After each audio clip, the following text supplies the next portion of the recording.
আজ ২৬শে জানুয়ারি ২০২৬ Dhaka VFS global থেকে বেশ কিছু গুরুত্বপূর্ণ আপডেট ও নিয়ম কার্যকর রয়েছে।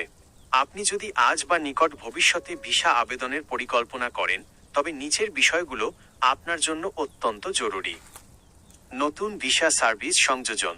সম্প্রতি ভিএফএস গ্লোবাল ঢাকায় বেশ কিছু দেশের নতুন সেন্টার চালু করেছে। ফ্রান্স ও বেলজিয়াম, ঢাকার গুলশান এবং বনানীতে ফ্রান্স ও বেলজিয়ামের নতুন আধুনিক ভিসা আবেদন কেন্দ্র এখন পুরোপুরি কার্যকর। নেদারল্যান্ডসের ভিসা পরিষেবাও এখন ভিএফএস গ্লোবালের মাধ্যমে পরিচালিত হচ্ছে। 2.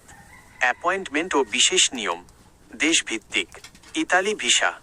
আজ ২৬শে জানুয়ারি ইতালির ফ্যামিলি রিউনিয়ন ক্যাটাগরির জন্য একটি গুরুত্বপূর্ণ দিন হতে পারে, কারণ সম্প্রতি নির্দিষ্ট কিছু তারিখে অ্যাপয়েন্টমেন্ট ছাড়াই ওয়াক ইন আবেদন জমা দেওয়ার সুযোগ দেওয়া হয়েছিল, বিশেষ করে যাদের নুল্লা ওস্তার মেয়াদ শেষ হয়ে যাচ্ছে। Japan visa. ২০২৬ সালের ফেব্রুয়ারি থেকে মে মাসের জন্য জাপানের অ্যাপয়েন্টমেন্ট স্লটগুলো উন্মুক্ত করা হয়েছে। সরাসরি অফিসিয়াল ওয়েবসাইট থেকে এগুলো বুক করতে হবে। Georgia visa.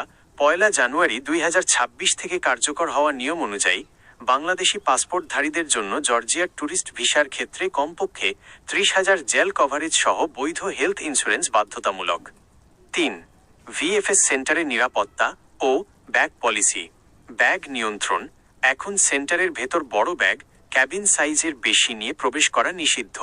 সর্বোচ্চ ৫৫ semi x, ৩৫ semi x, ২০ semi সাইজের একটি ব্যাগ সাথে রাখা যাবে।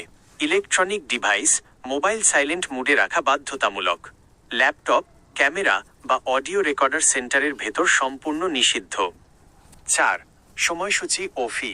অফিস সময় সাধারণত রবিবার থেকে বৃহস্পতিবার সকাল ৮:৩০ থেকে বিকাল ভোর ৪টে পর্যন্ত কার্যক্রম চলে, তবে পাসপোর্ট ডেলিভারির সময় দেশভেদে ভিন্ন হতে পারে। সার্ভিস ফি। বর্তমানে জাপানের মতো দেশের জন্য সার্ভিস ফি প্রায় ১,৯০০ টাকা। সবসময় অফিসিয়াল সাইট থেকে ফি যাচাই করে নেবেন। পরামর্শ। ভিএফএস সেন্টারে কোনো দালালের মাধ্যমে অ্যাপয়েন্টমেন্ট না কিনে সরাসরি ওয়েবসাইট ব্যবহার করুন। আজ ২৬শে জানুয়ারি কোনো সরকারি ছুটি নেই, তাই কার্যক্রম স্বাভাবিক নিয়মেই চলছে। আপনি কি কোনো নির্দিষ্ট দেশের, যেমন ইতালি, ইউকে বা জার্মানি, অ্যাপয়েন্টমেন্টের বর্তমান অবস্থা বা কাগজপত্রের লিস্ট সম্পর্কে জানতে চান?